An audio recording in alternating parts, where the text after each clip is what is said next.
kira modenge Usmani Haidara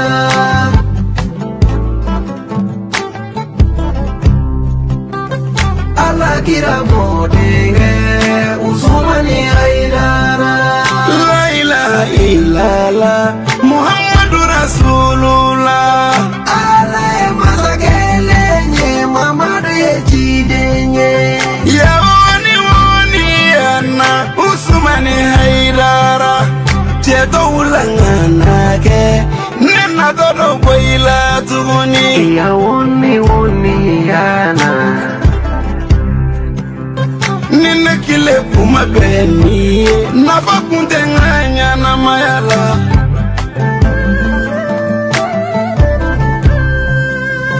Nene kuma tukuigo Mshujugu kumita kiyama Usmani Haidara Nebiga sigi nyongo nyadefe Alijine kono kiyama Haidara gaduwa Bani janjuke Miniga janjo fiye Bani janjuke Janjo bifoye Molodo janjodo Odogera dumai Sandugu janjodo Odogera dumai Chena bugu janjodo Dugu olo janjodo Fati usigara sokedo أعوذ بالله من الشيطان الرجيم بسم الله الرحمن الرحيم الحمد لله رب العالمين الرحمن الرحيم مالك يوم الدين إياك نعبد وإياك نستعين اهدنا الصراط المستقيم صراط الذين أنعمت عليهم غير المغضوب عليهم ولا الضالين اللهم صل على سيدنا محمد الفاتح لما أغلق والخاتم لما سبق ناصر الحق بالحق والهادي إلى صراطك المستقيم وعلى آله حق قدره ومقداره العظيم. Voilà, ambadion ansikira herala ya rabbi ala kamuli herala. Nene ma fili,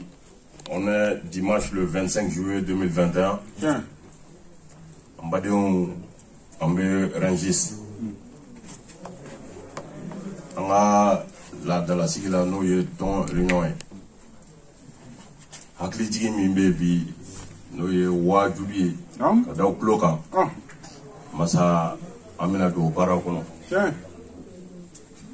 ka ko an doni bara kono ambe na baga befu aw yere ala ko bara ma take mai ma tati di mama ni nyuma miskala zaratike ala ko lahara do ka ti perdi juguma miskala zarati ni o feneke ala ko fenete perdi ale de masaye minga jatika kene na bise jatela ni danfen be ola ka boy ka so kana dine bi tanya tugudi dine bi teme tugudi dine bi jo tugudi mbadiun asimbara nya keleo asimbara nya kele billahi dalu de bolo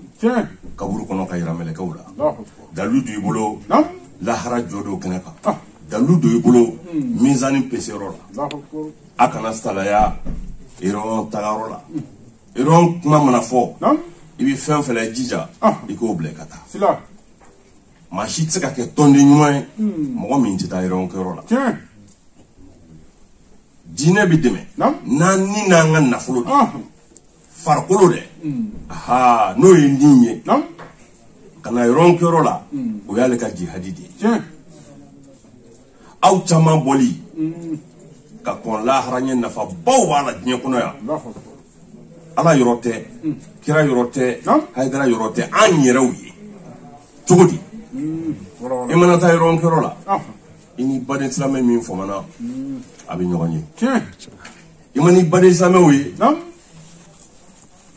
sitanɛ digilen bi ka fa min fɛ k'i salaya baara in na k'a yirila k'i bɛ k'i yɛrɛ sɛgɛn fu n'i baden silamɛw ye wallahi o sitanɛ bɛ taa i ka limaniya o bɛ kurakuraya i ka cɛsiri o bɛ kurakuraya o la maa o maa bɛ yɔrɔ kɛyɔrɔ taga se to a ye k'a bangana e ti ansar yɛrɛ ye fiyewu i tɔgɔ bɛ lisi la dɛ n'i t'a ye an karamɔgɔ ko ansar bɛ yen ansar bɛ yen aha fɛn kelen n'i ye tɔgɔ fila y'a la kelen bɛ yen min t'a ɲuman ye fɛn o fɛn n'i ma k'a ɲuman ye a ɲuman bɛ taa yɔrɔ min i tɛ taa ye musalahama in ala ko la sabu farati b'a la nka maaw musala ala ko la farati ba b'a la na mun kɛlen an bɛna fɛn f'i ye bi i fɔmana i m'olu ɲɔgɔn mɛn an labɛnnen don nka bi walada in an bɛna tila yɔrɔ fila ye a tila yɔrɔ fɔlɔ namu gɛlɛya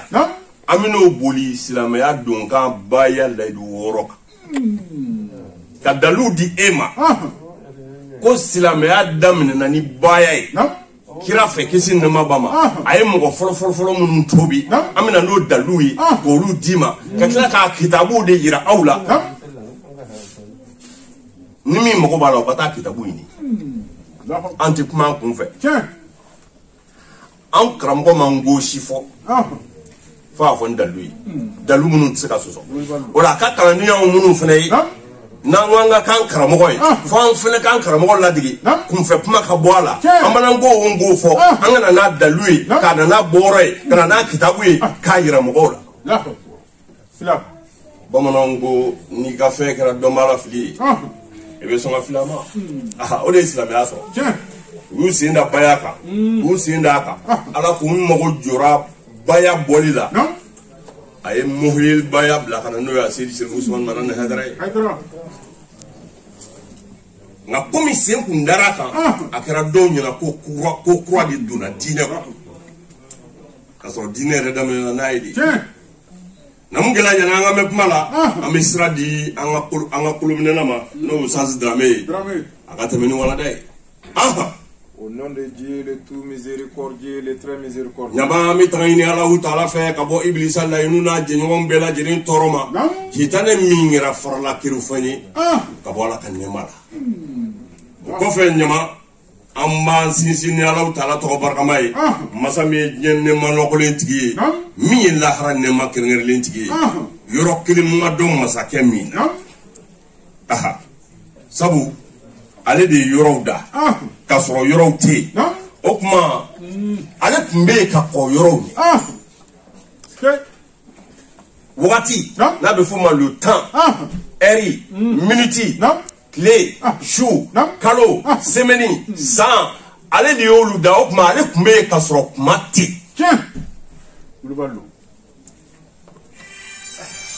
a ko kuranɛ kɔnɔ a ko su koli ni dugu jɛli anw masa de b'o kɛ a ko nin ma wasa wajuli fɛn ye hakilitigi ye wa ka su ko ka dugu jɛ bilahi nin ye wajuliko ye masa ala kelen de bɛ su ko ale kelen de bɛ dugu jɛ an sinsinnen kɔfɛ n'a tɔgɔ ye danfɛn bɛɛ lajɛlen daba man ɲi ko don que Dieu accorde la paix et le salut sur le prophète Mohammed. O kɔfɛ masa an bɛ seli zamzamiyu kan an bɛ seli urwatul wuska kan an bɛ seli makiyu kan an bɛ seli madaniyu kan an bɛ seli seydul kawneni kan an bɛ seli seydul bashari kan an bɛ seli imamil mutakina kan a n'a so dunge sanumaw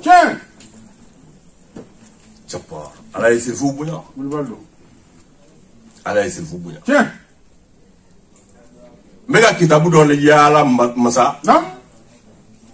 surunali do min mina ke lahara do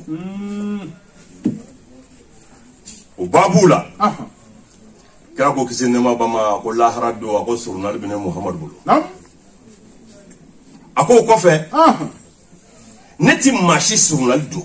mandona fo manton munun kira mbona u fe nago alhamdulillah ansaru lahara kona mana tige dauda la ta ga ngo bayale duro da fali mamuru anye kira sungo kanu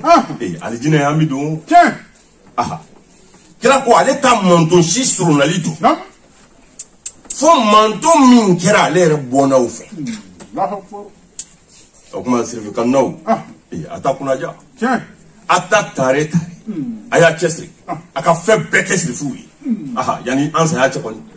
munu mi fango olu fene bina tan anya blaro mu ba tai tanai sila kila sumgo nu foko bunya ira foko bunya ira o ko fe kira ko surunali bine Muhammad bulu o ko fe surunali bine bona bulu na bona olu bina surunali do la harado na surunali blara sirfu la jien kono ya sirfu kudo tiye ma bekaka ma monza mai ni tasira kero lahara do ina suruna do magawari ni asilen ko fe makiyuka ani madaniuka ame do ke zamiwi ka do ke baharul nadai ka do ke fa'alul qaryati ka do ke baharul buhuri asedi sirfu son manani hadara ka do nyina na zuriya fe anu kalfa la mazam daga joninga kalfa che ka nyina na fe ya rabbi ala ka dine ndeme ka anu ka de mena amin che ala ka kolota kanga kolota bay amin ala kan karamo manye aka du ala ka baraka do ala ka nyere ke kalandi nyumo amin ala kana nge ko sigi magay tira ro makama amin soli ala nabi mbadu o ko fe amina doni vie silamaya dunkan baya leidu woroka ala utala minya ka dine no islamaya ya dungan ke kalmatu shada folio ko fe leidu woro tali ali ala utala ere kira bulu anaka sahaba bulu wal man baya kira chemando bulu qur'ane mbadum islamaya ba ka dalu folo tayidi namugela ni qur'ane min flane ne bolo niya mba yirawla kata nyini akadala amga min fo kun kumate ni qur'ane ni tigi cho ni eni so yani ka sanga bo magazin wono ibita suratul maida aya wuluvlana la jefo ibito la jefo ni suratul maida aya wuluvlana la je o page kelen na suratul maida aya wuluvlana dugumana o keleme ka tafsir fitini ni do ka sebeni misamani lay suratul maida aya wuluvlana enka ibo sebeni fitini kala chopo suratul maida aya wuluvlana ala ko islameu ayne ala taala kan nema kusuma nyaw kelmi nge islamay ayam barakada ako kofe aya janto leidula ay leidu min tane Allahu taala leidu min tato aw ire dako ambe leidu inta ala wa ma dafa sila ni qur'anai o aya nyimi fi bomana na sando suratul maida aya wuluvlana aya atafsiri ko kuma kanyu korodi ala kame ledu mima ko anga njanto ala kan ere ko ledu min dafa ay ledu min ta ala atato anga ma ta wa ma dafa ko ledu wretede ko en adoptant l'islam vous avez prêté serment d'allégeance à Dieu devant le prophète que vous allez obéir à ses injonctions aba ko ya c'est là Haydara mani sebe ne mani sebe suratul maida aya wuluvlana ko ala ko anga ledu min anga njanto ala ay ledu min ta to anga ma dafa ko ledu worte koy ko an keto sila meye la topa hali kitabu tigi ma fi kan sila malen ko fe aya da khali ko an keto sila meye an dun to sila meya vida aba ko ya kan donto silamɛya la ko an ye layidu min ta ala ye k'an tɛgɛ da kira tigɛ ko layidu in n'an yɛrɛ da ko n'an b'a dafa ko wa ala ko layidu in dafali la ni sara wɛrɛ t'a la alijinɛ donni kɔ ko ba y'a layidu 6 in dɛ ko ala kama o layidu in de ma suratul maïda aya 7 kuranɛ. Rappelez-vous les bienfaits d'Allah sur vous. Ainsi que l'alliance qu'il a conclue avec vous. Quand vous avez dit, nous avons entendu. Et nous avons obéi. Et craignez Allah. Car Allah connaît parfaitement. Contenu de cœur. En adoptant l'islam, vous avez pris l'engagement devant le prophète envers Allah et d'obéir ses injonctions. Suratul Maïda aya 7 Qur'an kuti hali hadisa man fo de Qur'an de ko baya ledu woro dalum mi suratul Maïda aya 7 na de ko mogo don to silamaya la kira bolu ye ledu woro min di alama ka tege da kira tege ka fo ku redda ku dala ku be ledu inta ko wa dafa ko baya ledu woro ko ala kamo ledu inde ma Maïda aya 7 na kangan janto ledu ina an yɛrɛ da ye layidu min ta k'a gɛlɛya ko kɔfɛ an ka sira ala ɲɛ ko sabu ale ala de ye masa ye min bɛ dusukun kɔnɔ ko dɔn dusukuntigi bɛ min miiri ɲɛ b'a la ni ɲuman don ɲɛ b'a la ni juguman don ɲɛ b'a la dalu fili kɔrɔ n'i ye suratul Maïda aya 7 ye n'i y'o to yen suratul Nahl n'i taara suratul Nahl la o aya 90 ani kelen suratul Nahl atubabukan ye les abeilles n'i taara suratul Nahl aya 90 ni kelen na wallahi bi masa sigala ma silamɛya daminɛna ni baya de kuranɛ kɔnɔ ne yɛrɛ bɛ se ka aya min d'i ma ka sura min d'i ma min tɛ kelen ye sura 12 baya dalu kan min tɛ kelen ye kuranɛ kɔnɔ i bɛ taa suratul Baqara aya 20 ani 7 i b'o lajɛ baya dalu don o suratul Baqara kelen aya 93 baya dalu don i bɛna suratul Maïda aya 7 na baya dalu don suratul Muntahina aya 12 baya dalu don i b'o to yen i bɛna suratul Nahl aya 91 na baya dalu don i b'o to yen i bɛna suratul Hadid nɛgɛ kofɔ sura i bɛna o aya 8 na baya dalu don i b'o to yen i bɛna muminun kofɔ sura suratul Muminina o aya 10 na baya dalu don n badenw i b'o to yen i bɛna suratu Ara'adu aya 20 na baya dalu don c'est que baya dalu de kelen bɛ ka kuranɛ fa minɛ mais mɔgɔ caman bana baya ko in na danganiya sɔrɔlen tigitigi cɔ k'a fɔ wuliba la baya silamɛya donkan don nk'u banna la hasidiya kama sabu olu karamɔgɔ m'a fɔ olu ma tafsira la o tuma a bɔra min da an t'o fɛ o kama ye baraw ye dɛ hasidiya o kama kɔni n badenw nana ni kitabu wɛrɛ ye ni mɔgɔ min ye Haidara ka jɛtura min bɛ Côte d'Ivoire Laji Ahmed Tidjani Sangare a taara karafe doni min kɛ wahabiyakɛ da Congo a dalu n'i y'a lamɛn a bɛ kitabu dɔ fɔ Khalid Mohamed Khalid ale ka Rijalu Qawlu Rasul nana ni kitabu ye ayi arabukan tɛ dɛ français a ye kalan a ka taa fa dɔ diinɛ kɔnɔ a kana ta kɛ u ko dɛ ayi i yɛrɛ ka dalu ɲini o kitabu fɛnɛ filɛ masakira ka sahaba min ka bayakɛyɔrɔ bɛ nin kɔnɔ ne t'a hakɛ dɔn bilahi nin kitabu in kɔnɔ kira ka sahaba min ka bayakɛyɔrɔ bɛ nin kɔnɔ ne t'a hakɛ dɔn les hommes autour du prophète. Khalid ibn Mohamed Khalid ka rijalu hawlu rasulu aya kitabu ini ni kitabu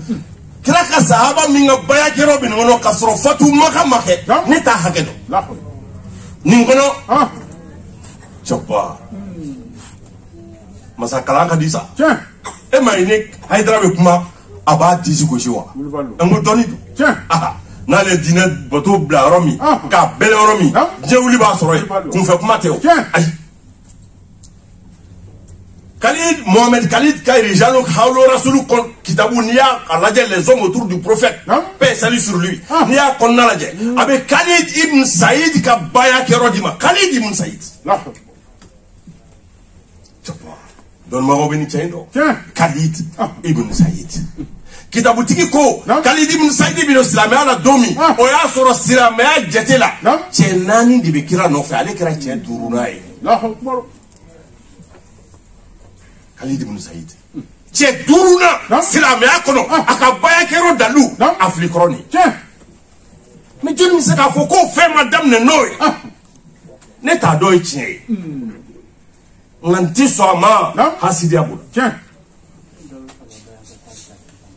abe aketu fili ya soro comme baya kerabe tigi bina ta aya wole kana jona nga sabaka an fali fulnedo momo be faka bayake u beka na ngake jamu ye shenkele o ko fe ko do fene ba faka do tona mi me faka do tona na gara secrétaire lo ka ko to barati o me tebe na nga wajubi ay drame ntina qur'an ko roble o abene adi saw de chesa fanga na dalu de di momo ka do amatugu haidra ko baza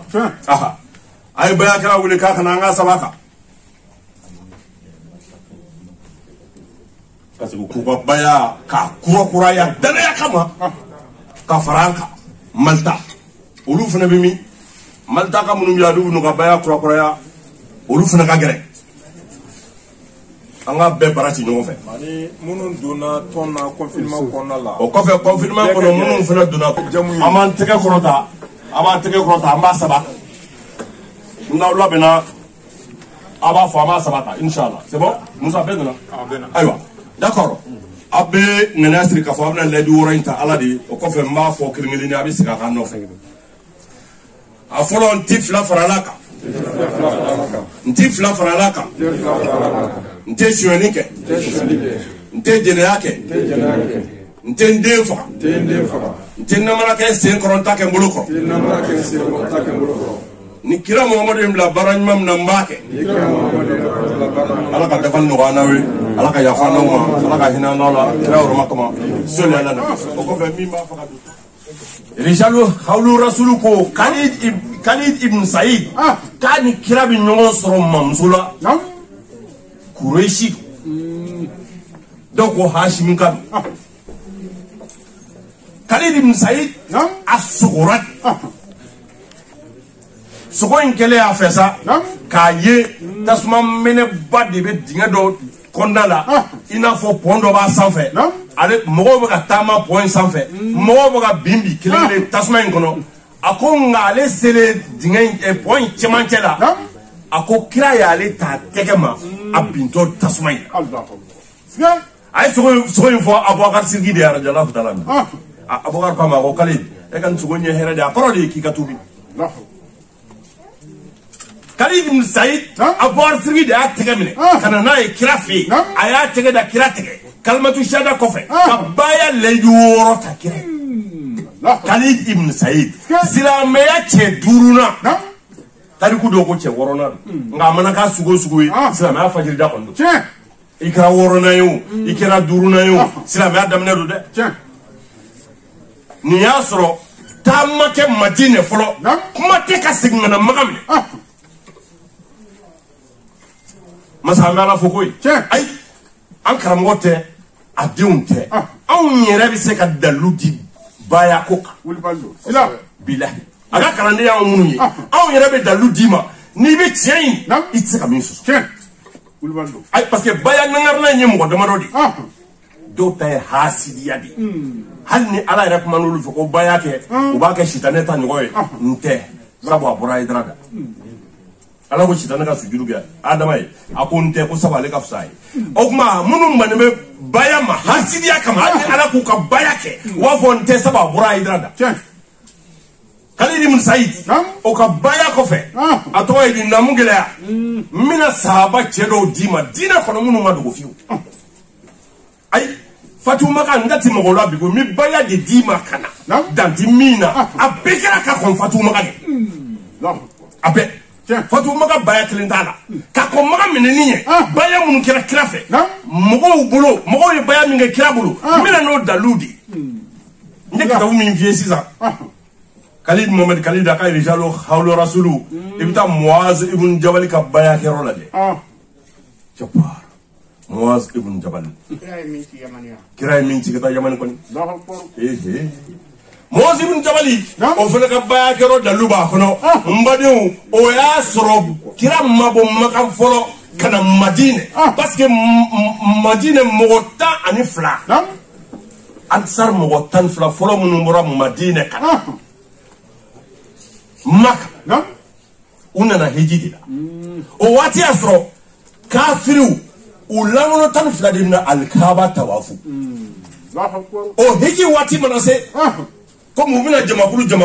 kira b'i den ka gɛrɛ mɔgɔw la jamakulu a b'a f'u ye aw b'a boli minnu kan k'u bato ninnu tɛ ala ye koyi ne cira ala fɛ min ye kabakolo da ka dugumakolo da min y'an da n'a b'an faga n'a bɛ tila k'an wuli k'an jɔ k'an ɲininka a ye ne ci ka na ni diinɛ min ye silamɛya ye a bɛ gɛrɛ mɔgɔw la jamakulu a b'a ɲɛf'u ye kafiriw nalen hiji la Maka kira toro gɛrɛgɛrɛli de la jamakulu la dɔw bi sɔn dɔw ti sɔn Madinɛka minnu nana a gɛrɛl'olu la a ye kumaw ɲɛf'u ye kumana min wele ka na silamɛya ma kamalen fitinin dɔ bɛ yen si la ko Iyas mɔgɔw tɛ kelen ye koyi badiku dama faralen ɲɔgɔn kan Madinɛkaw nalen o senfɛ n'a mɔgɔ bɛ nin kuma in dalilu la o kitabu fana filɛ an bolo yan l'histoire du Coran a b'o fana ɲini a b'o fana Iyas ale de ko a ka jamakulu ma Madinɛka jamakulu nalen kira nalen silamɛya f'u ye a ko a ka jama ma a ko walahi ni cɛ in bɛ k'an wele ka na fɛn min ma o hɛrɛ ka bon an nana kun min kama ye n'o ye alikaba tawafuli ye kɔni kafiriya sira a ye nin fɔ tuma min cɛkɔrɔba dɔ bɛ yen o wele ka gabakuru ta ka gabakuru in kɛ ka kamalennin bugɔ a ɲɛda la fo k'a ɲɛ jɔ o y'a sɔrɔ kira b'u wele ka na silamɛya ma o Madinɛkaw olu de seginnen ka taa Madinɛ u tora ka kira ka baro bɔ a y'a sɔrɔ kira y'a f'u ye n'a taara a ye ci lase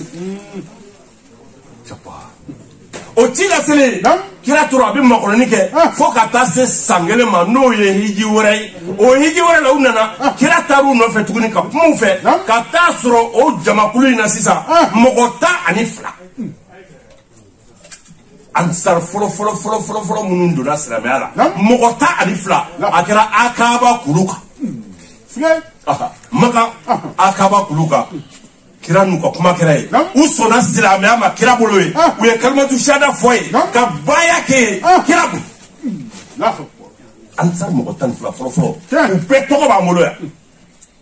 ayi tariku tɛ hinɛ o ayi tariku a kɛra cogo min a b'a sɛbɛn ten hali n'o bɛ k'i kɛ ɲɛkumu kan Muaz ibn Jabal ale tun b'o mɔgɔw la nin y'a sɔrɔ hali silamɛw ma hijira fɔlɔ ka taa Éthiopie ne ye silamɛya fajirida de parce que Alahu Taala kɛlen kɔfɛ ka kira ci dɔnnibaga bɛɛ b'a kalama Ala ko kira ma a daminɛ i faso fɔlɔ de la kana bɔ n ka ci ye kɛnɛma fɔlɔ minnu ma fisa ni manton bɛɛ ye a daminɛ olu la olu fɔlɔ de wele ka na Ala ma n'o ye i faso Kurɛshikaw Hasimikaw fɔlɔ de wele ka na Ala ma n ka ci fɔ olu fɔlɔ de o don fara ɲɔgɔn kan don de Imam Mali ye baya kɛ kira bolo karamallahu wajha o don de kira k'a ma e ye ne nɔnɔbilaba ye nin diinɛ in sira kan nin tɛ yen don o don e de kan ka sigi ɲɛmɔgɔya la depuis nin don kira ye Aliyu ka ɲɛmɔgɔya fɔ tariku y'a sɛbɛn n badenw Muaz ibn Jabal to yen Abdulahi ibn Rawahata n'i y'ale fana lajɛ ale ye sahababa ye ale fana ye baya kɛ Jabbar silamɛya fajirida n ye mɔgɔ dɔw de ta ten o to yen i kana Khalid ibn Walid magama minɛ o fana dalu b'an bolo رجال حول رسولكم لا أكبر لا إله إلا الله سيدنا محمد رسول الله من ما دون ما بسكن كلام تودي كتلا كبايا نعاري أول ما كيداتي إذا مغو ولا كنا بايا ما كلا مغو دو دينا لا دونتو مينا أي بعرف كم مغو دو دونتو ولا لا بكرا نوفر أي كنت يرسو كده كاليدي نعم على كروكة نوي وليدوي على فلو الإسلام يلا aha walidu koni o kɔfɛ Kalidi a yɛrɛ sigira miirila silamɛya bɛ ka ɲɛtaa sɔrɔ cogo min Badiri kɛlɛ ninnu kɔfɛ a ko i m'a ye an ka boli ninnu tiɲɛw tɛ han ni tiɲɛw don walahi Muhamadu n'a ka jama u kun tɛ s'an na Badiri don Kalidi tora a bɛ kuma yɛrɛ fɛ a b'a yɛrɛ waaju a nana sira minɛ ka bɔ Maka sisan a bɛ taa Madina a bɛ taa to kira Kalidi ibn Walid Mbadou Kalidi ibn Walid nana surunya Madina la a ma sɔn tilegan dere fɛ ka don Madina dɛ soforokun na a y'i sigi yirisuma dɔ la a b'o yirisuma la ale nana Amru ibn Asi ye o fana bɛ so kan o fana bɔra Maka o fana bɛ k'i den k'a bɛ na tobi o ye Kalidi ye ko Kalidi k'a kɛra cogo di an ka tiɲɛ fɔ an ka boli ninnu tiɲɛ o tɛ koyi n'an ma don nin fɛn in na Muhammadun sayyidul kawnayni wa thaqalayn Muhammadun sayyidul kawnayni wa thaqalayn Muhammadun sayyidul kawnayni wa thaqalayn wal fariqayn min urbin wa min ajami مولاي صل وسلم دائما أبدا على حبيبك خير الخلق